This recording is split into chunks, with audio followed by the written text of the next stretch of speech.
جس آیت مبارکہ کو موضوع سخن کے طور پہ پڑھا گیا ہے،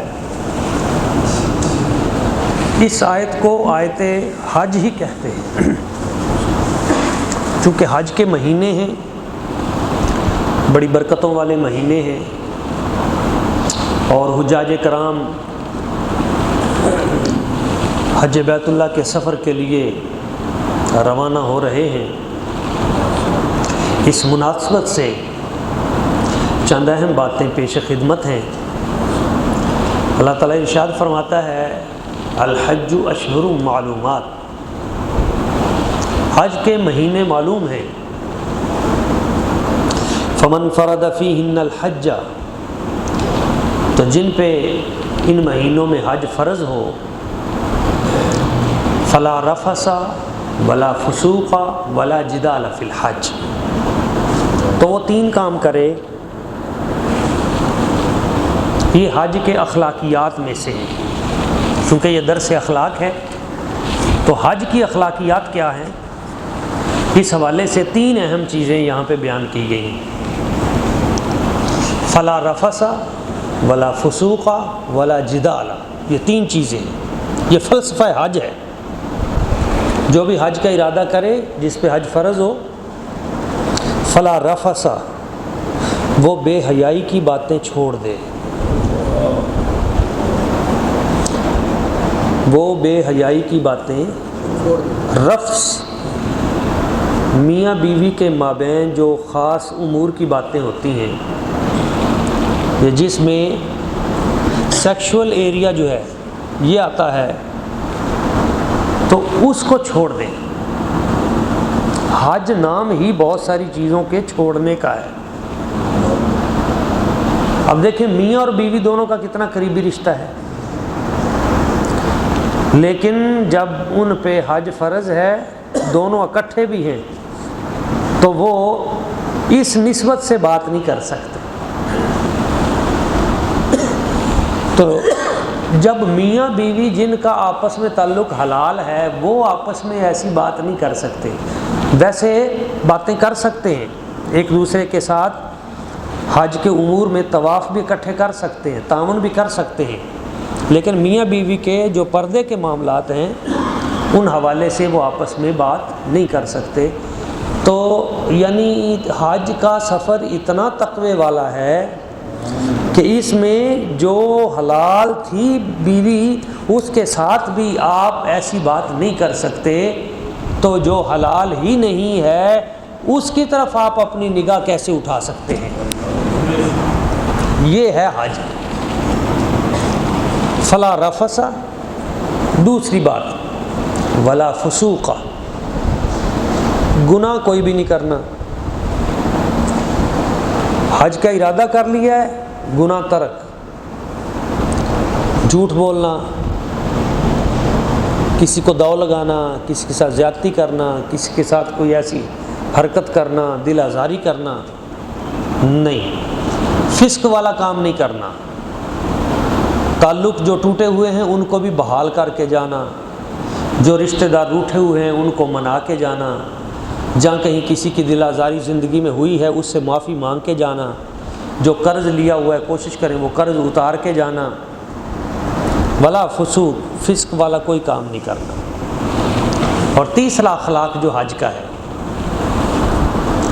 ولا جدال فی الحج، اور پورے سفر حج میں تم نے جدال یعنی کسی سے لڑائی جھگڑا نہیں کرنا، کیونکہ حج کا جو سفر ہے نا، یہ سارے کا سارا ہے ہی اخلاقیات کا سفر، یہ ہے ہی صبر کا سفر، یہ ہے ہی پورے کا پورا سفر ہی حوصلے کا، استقامت کا، صبر کا، خدمت کا سفر ہے، دوسروں کی خدمت کا سفر ہے۔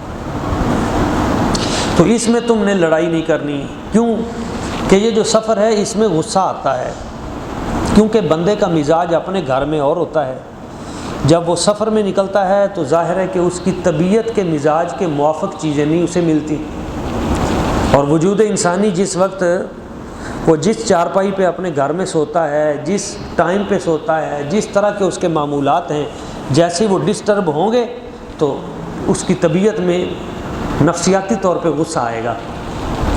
اور باہر جب آپ نے جانا ہے تو پھر کبھی کھانا لیتے ہوئے وہاں پہ تلخی ہو جائے گی، کبھی واش روم پہ لائن لگی ہوگی وہاں پہ کسی سے تلخی ہو جائے گی، کبھی سودا لیتے ہوئے دکاندار نے ریٹ تھوڑا زیادہ لگایا وہاں پہ تلخی ہو جائے گی۔ تو صوفیاء فرماتے ہیں حج عمرہ کرنا آسان ہے، اس کو بچانا مشکل ہے۔ یہ بچتا بڑا مشکل ہے۔ یہ نا سوراخ بنے ہوتے ہیں، یہ تھیلی ہے نا، تھیلی، اس تھیلی میں جیسے سوراخ ہوتے ہیں، تو کون سے سوراخ ہیں کہ ادھر آپ نے کسی دکاندار سے منہ ماری کی، گالی دی، ادھر اس میں سوراخ ہوا، حج نکل گیا، عمرہ نکل گیا۔ ادھر آپ کو غصہ آیا، غصے میں آ کے آپ نے گالی دے دی، ادھر کوئی گناہ ہو گیا، بد نگاہی ہو گئی، ادھر کوئی کمی کوتاہی۔ تو اس سے آپ اندازہ لگا لیں کہ جو شخص حرم پاک میں جاتا ہے تو ایک نیکی اس کو 1,00,000 نیکی بن جاتی ہے۔ ایک نیکی 1,00,000 نیکی۔ اور اگر گناہ ایک کرتا ہے حرم پاک میں جا کے تو وہ گناہ بھی ایسے ہی چڑھ جاتا ہے۔ ہاں، اس لیے احتیاط کا پہلو ہے۔ مدینہ طیبہ میں ایک نیکی 50,000 نیکیاں۔ اور اگر اس حدیث کو دیکھیں جو سرکار کا فرمان ہے، یا اللہ جتنی مکے میں برکتیں ہیں میرے شہر مدینہ میں اس کے ڈبل کر دے، تو پھر اگر ادھر 1,00,000 نیکی ہے تو ادھر 2,00,000 اس حدیث کی روشنی میں۔ لیکن یہ رحمت للعالمین کا شہر ہے، اس کی برکت یہ ہے کہ اگر گناہ ہو بھی گیا تو گناہ وہی ایک ہی ہے، گناہ نہیں بڑھے گا، نیکیاں بڑھتی جائیں گی۔ اعلیٰ حضرت کہتے ہیں عنبر زمین عبیر ہوا مشک تر غبار، عنبر زمین عبیر ہوا، ہوا ٹھنڈی ٹھنڈی میٹھی میٹھی۔ حضرت شیخ عبدالحق محدث دہلوی فرماتے ہیں، بڑی پیاری بات کہی، کہتے ہیں ہواؤں نے ایک دن اللہ تعالیٰ سے عرض کی، مدینہ طیبہ میں چلنے والی ہواؤں نے ایک دن اللہ تعالیٰ سے عرض کی، یا اللہ ہماری ایک درخواست ہے۔ اللہ کریم نے فرمایا مدینے کی ٹھنڈی ہواؤں بتاؤ کیا چاہتی ہو؟ ہوائیں کہنے لگی یا اللہ ہمیں مدینے سے باہر نہ بھیجنا، تو نے ہمیں ہوائیں بنایا ہے، ہمیں ادھر گنبد خضرا کے ساتھ ہی رہے، ہم ادھر ہی طواف کرتے رہے۔ تو یہ مدینہ طیبہ کی ہوا بھی ایک خاص ہی ہے۔ اعلیٰ حضرت کہتے ہیں عنبر زمین عبیر ہوا مشک تر غبار، ادنا سی یہ شناخت تیری راہ گزر کی ہے، ادنا سی یہ شناخت تیری راہ گزر کی ہے۔ تو وہاں پہ لڑائی جھگڑا نہیں کرنا مختلف امور میں۔ اور پھر آگے اللہ تعالیٰ ارشاد فرماتا ہے وَمَا تَفْعَلُوا مِنْ خَيْرٍ يَعْلَمُهُ اللَّهُ، جو بھی تم نیکی کرتے ہو نا تو اللہ تعالیٰ کے علم میں ہے، جو جس جگہ پہ تم نے نیکی کی ہے رب جانتا ہے، بتانے کی بھی ضرورت نہیں ہے، جانتا ہے۔ وَتَزَوَّدُوا، اور رستے کا کرایہ بھی لے لو، رستے کا زیادہ راہ بھی لے لو، تم اس سفر پہ نکلے ہو تو تمہاری جیب میں کرایہ بھی ہونا چاہیے، کیونکہ حج ہوتا ہی اس بندے پہ ہے جو صاحب نصاب ہے، دوسرے بندے پہ حج فرض ہی نہیں ہے۔ یہ بھی اللہ تعالیٰ کی آسانی ہے، ہمارے اوپر شفقت ہے، ہر بندے پہ حج فرض نہیں کیا، زکوٰۃ ہر بندے پہ فرض نہیں کی، جو صاحب نصاب ہے استطاعت رکھتا ہے وہ اسی پہ ہی ہے۔ تو فرمایا تم نے آنا ہے تو پھر زیادہ راہ بھی لے لو۔ اچھا اب ہم کیا کرتے ہیں، حاجی حضرات جاتے ہیں، پہلے ٹریننگیں ہوتی ہیں، پھر ان کو کہا جاتا ہے آپ نے حج پہ جانا ہے تو پھر آپ جناب زیادہ راہ لے لیں۔ کیا لے لیں جی؟ آپ تکیہ لے لیں، آپ ایک مصلی لے لیں، آپ 5-6 سوٹ لے لیں، آپ وہاں کی میڈیسن لے لیں یا ڈاکٹر سے نسخہ لکھوائیں، آپ یہ چیزیں لے لیں، وہاں پہ رہنے کے لیے 2,000 ریال لے لیں، 3,000، تو ایک ایک چیز جو ہے وہ زیادہ راہ کے رستے میں کہیں ضرورت پڑ جائے، پریشانی ہو، تو یہ چیزیں آپ کو سفر میں معاونت دیں گی، یہ چیزیں لے لیں۔ لیکن جو سب سے اہم چیز ہے وہ یہ چیزیں نہیں ہیں۔ اس سفر پہ جانے کے لیے میڈیسن، کپڑے، روپے اور وہاں پہ سہولیات کے لیے نہیں، یہ چیزیں نہیں ہیں۔ اللہ تعالیٰ فرماتا ہے وَتَزَوَّدُوا، زیادہ راہ لے لو، فَإِنَّ خَيْرَ الزَّادِ التَّقْوَى، سب سے بہترین جو رستے کا کرایہ ہے وہ تقویٰ ہے۔ میری راہ میں آنا ہے تو کرایہ لے لو، کون سا کرایہ؟ تقوی کا۔ بھائی تمہارا دل لرز رہا ہو، ایک بندہ رب کی بارگاہ میں ایسے جا رہا ہو جیسے ایک صدیوں کا مجرم اپنے آقا کی بارگاہ میں پیش ہو رہا ہے، اس کی آنکھوں سے اشک جاری ہوں، اس کے قدم من کے ہو جائیں، وہ رب کی بارگاہ میں روتا ہوا پیش ہو، الہی میری زندگی غفلت میں گزری، سستی میں گزری، میں بہت نکما ہوں۔ حضرت مالک بن دینار فرماتے ہیں میں نے کوفہ میں تھا، میں نے دیکھا ایک شخص، اس کی ٹانگیں جو ہیں وہ زخمی تھیں، معذور تھا، اور وہ ہاتھوں کے ساتھ اس نے وہ پکڑنے والی لکڑیاں سے لی ہوئی تھی اور ان سے ریڑھتا ہوا، پنجابی چاندے ریڑھتا ہے، گھسٹتا ہوا وہ جا رہا تھا۔ دوپہر کا وقت تھا، شدید گرمی تھی، اور چونکہ اس کا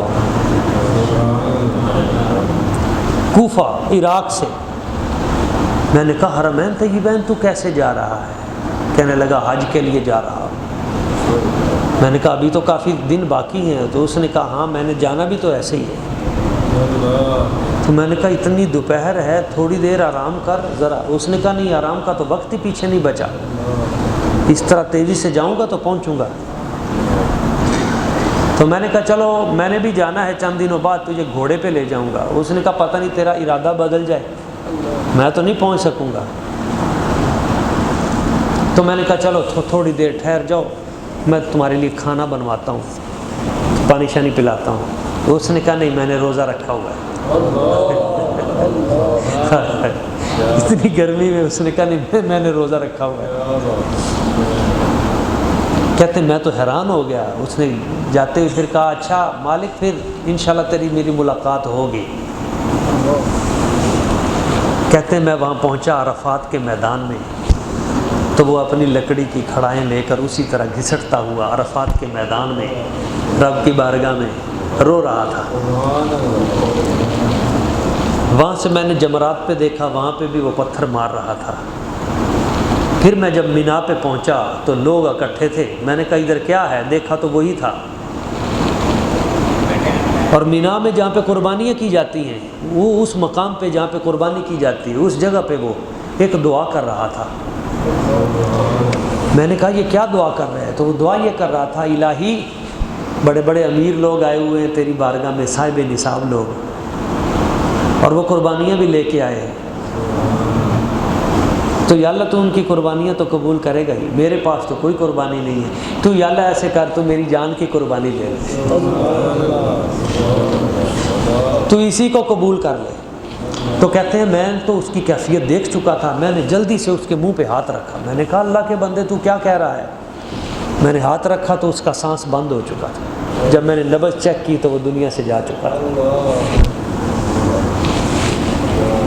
تو بندہ جائے رب کی بارگاہ میں تو اس کی کیفیت ایسے ہو، اس کے اندر ایک طوفان ہو، ایک جذبہ ہو، ایک اللہ تعالیٰ کی ذات ببرکات کے بندے کا اور رب کا ایک تعلق ہے، معافی مانگتا ہوا جائے، روتا ہوا جائے، اس سے کچھ طلب کرتا ہوا جائے۔ یہ ایک سفر ہے، بہت بڑا سفر ہے، اور اس سفر میں بہت سارے پیغامات ہیں۔ جس وقت بندہ مینا میں جاتا ہے تو رہنے کے لیے اسے خیمہ ملتا ہے، تو 1.5 سے 2 فٹ کی جگہ ملتی ہے اس کو، اور 5 فٹ اس طرح اور 2 فٹ، اور یہی بندے کی قبر ہوتی ہے۔ بس بھئی تیری اتنی جگہ ہے، اور 2 چادریں ہیں، ایک اوپر ایک نیچے ہے، احرام، یہ بھی کفن ہے، اور وہی زاد راہ ہے۔ اور پھر وہ چٹیل میدان ہے عرفات کا، اور آپ کو پتہ ہے قیامت بھی عرفات کے میدان میں ہی لگنی ہے، اور اس میں اشارہ ہے کہ بندے میدان لگ گیا ہے، تیاری کر کے آ۔ میدان لگ گیا ہے، اتنا بڑا میدان ہے، یہی ہے جہاں پہ قیامت آنی ہے، اور تو ادھر تیاری کر کے آنا۔ اور وہ بالکل قیامت کا منظر ہے، کسی کو ایک کو دوسرے کا پتہ نہیں، دوسرے کو تیسرے کا پتہ نہیں، اور ہر بندہ اپنی رب کی بارگاہ میں اپنا نامہ اعمال لیے رو رہا ہے۔ اور وہ دن ہے اتنی برکتوں والا، اتنی عظمتوں والا، راتوں میں سب سے افضل رات لیلۃ القدر کی ہے، اور دنوں میں سب سے افضل دن عرفہ کا ہے۔ حاجی جو ہوتے ہیں نا، حاجی، وہ روزہ نہیں رکھتے۔ کوئی رکھنا چاہے 9 کو رکھ سکتا ہے، لیکن عمومی طور پہ چونکہ سفر ہوتا ہے تو عمومی طور پہ وہ روزہ نہیں رکھتے۔ لیکن یہاں کے لوگوں کے لیے روزہ ہے جو پیچھے ہیں، اور یہ روزہ اتنی فضیلت والا ہے 9 کا عرفہ کا روزہ، سرکار نے ارشاد فرمایا یہ 2 سال کے گناہ معاف کر دیتا ہے، 1 سال پچھلا 1 سال اگلا، 2 سالوں کے گناہوں کی معافی کا سبب ایک روزہ ہے، وہ یہ دن ہے۔ سرکار فرماتے ہیں یہ وہ دن ہے برکتوں والا جب آپ عرفات میں پہنچے ہیں۔ عرفہ اس کو اس لیے کہا جاتا ہے کہ یہ وہ مقام ہے جہاں روحیں پہچان لیں گی۔ عرفہ اس کو اس لیے بھی کہا جاتا ہے کہ یہ وہ مقام ہے جس مقام پہ معرفت الہی حاصل ہوتی ہے۔ عرفہ اس کو اس لیے بھی کہا جاتا ہے کہ یہ وہ مقام ہے جہاں پہ آدم علیہ السلام نے حضرت حوا ہماری ماں کو، ہمارے باپ نے پہچان لیا تھا، اس لیے اس کو مقام عرفہ کہا جاتا ہے، اور اس کو یوم عرفات کہا جاتا ہے، اور یہ حج کا رکن اعظم ہے۔ اگر یہ نہ ہوا تو حج نہیں ہوا۔ اور پتہ کتنے سال گزر گئے تھے؟ 200 سال سے زیادہ عرصہ گزر گیا تھا۔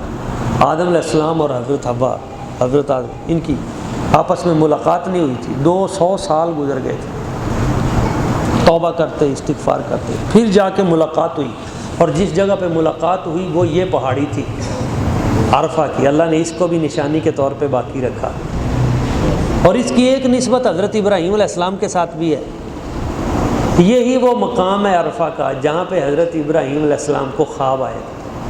فلما بلغ معه السعي قال يا بني اني ارى في المنام اني اذبحك فانظر ماذا ترى قال يا ابت افعل ما تؤمر ستجدني ان شاء الله من الصابرين۔ اسماعیل علیہ السلام کو خواب میں دیکھا، کہا بیٹا میں تمہیں ذبح کرتا ہوں۔ یہ وہ مقام تھا۔ اسی مقام پہ پھر تردد ہوا تو اگلی رات 9 کا عرفہ کا دن تھا جس دن پھر خواب آیا، اور اللہ تعالیٰ کی ذات و برکات کی طرف سے دوبارہ یہ خواب آیا تو پھر وہ تردد یقین میں بدل گیا۔ تو یہ ایک بہت بڑا مقام ہے، اور پھر نبی کریم صلی اللہ علیہ وسلم بھی اسی مقام پہ آئے، اور وقوف عرفات حضور نے یہاں پہ وقف فرمایا۔ آپ میں سے بہت سے دوستوں نے تصویر میں بھی دیکھا ہوگا جو وہاں گئے ہیں، جبل رحمت، تو وہاں پہ ایک سفید پلر ہے ایسے کھڑا ہوا۔ ہمارے پاکستانی تو وہاں پہ جاتے ہیں تو اپنی اوپر لکھائی بھی کر کے آتے ہیں، پوری اپنا نام شام لکھ کے۔ تو یہ نام لکھنا کوئی ضروری نہیں ہے، اور کچھ چیزیں ایسی ہیں جو ہم نے ایسے بلا وجہ بھی بنا لی ہیں۔ تو اس جگہ کو لوگ سمجھتے ہیں کہ یہ وہ مقام ہے، مقام عرفہ، جہاں پہ وقوف عرفات حضور ٹھہرے تھے۔ نہیں، یہ بھی یاد رکھیں، یہ جس جگہ پہ وہ پلر کھڑا ہے نا، یہ وقوف عرفات نہیں ہے، حضور اس جگہ نہیں کھڑے ہوئے تھے، اس جگہ پہ سرکار کی اونٹنی ٹھہری تھی،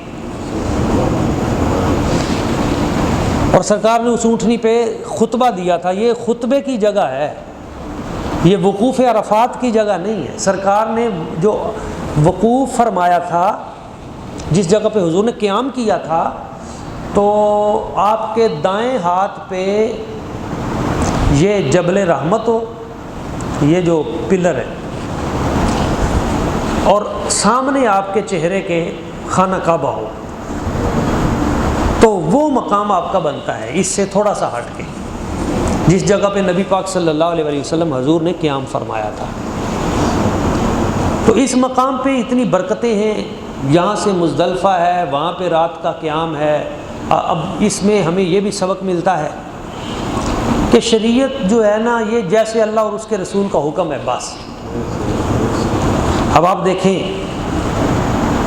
اللہ تعالیٰ فرماتا ہے لا تمشی فی الارض مرحا، اکڑ کے نہیں چلنا زمین پہ، اخلاقیات کا تقاضا ہے۔ انک لن تخرق الارض ولن تبلغ الجبال طولا، بے شک تو زمین کو پھاڑ نہیں سکتا اور نہ ہی پہاڑ کے برابر ہو جائے گا، تو اکڑ کے مت چل۔ لیکن جب آپ وہاں پہ عمرہ کریں گے، سین حرم میں داخل ہوں گے، طواف شروع کریں گے، تو طواف کے پہلے 3 چکر جو آپ لگائیں گے اس میں رمل کریں گے۔ رمل کا کیا مطلب ہوتا ہے؟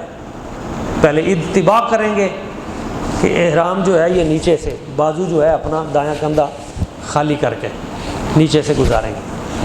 پہلے 3 چکر جو آپ نے لگانے ہیں وہ آپ نے بازوؤں کو تھوڑا سا کھول کے اور تھوڑا سا اکڑ کے، بازو ہلا کے پہلوانوں کی طرح چلنا ہے، اور اگلے جو چکر ہیں ان میں آپ نے نارمل چلنا ہے۔ اب وہ رب حکم دیتا ہے اکڑ کے نہیں چلنا، ڈارا والے میں بیٹھے ہوں، ہارون آباد میں بیٹھے ہوں، یہاں اکڑ کے نہیں چلنا، اور وہی کہتا ہے جب میرے گھر میں آؤ تو اکڑ کے چلو۔ پہلے 3 چکر تم نے اکڑ کے لگانے۔ اس کا کیا مطلب ہے؟ اس کا مطلب ہے کہ نہیں، ہم اپنی عقل پہ نہیں چلیں گے، ہم تو جو ہمیں حکم ملا ہے ہم نے بس اس پہ چلنا ہے، بس سارے اصول اسی پہ ہیں، جو ادھر سے حکم مل گیا بس اسی کو ماننا ہے۔ حکمت وہ جانے، ہمیں اس سے بھی سروکار نہیں ہونا چاہیے کہ لاجک کیا ہے۔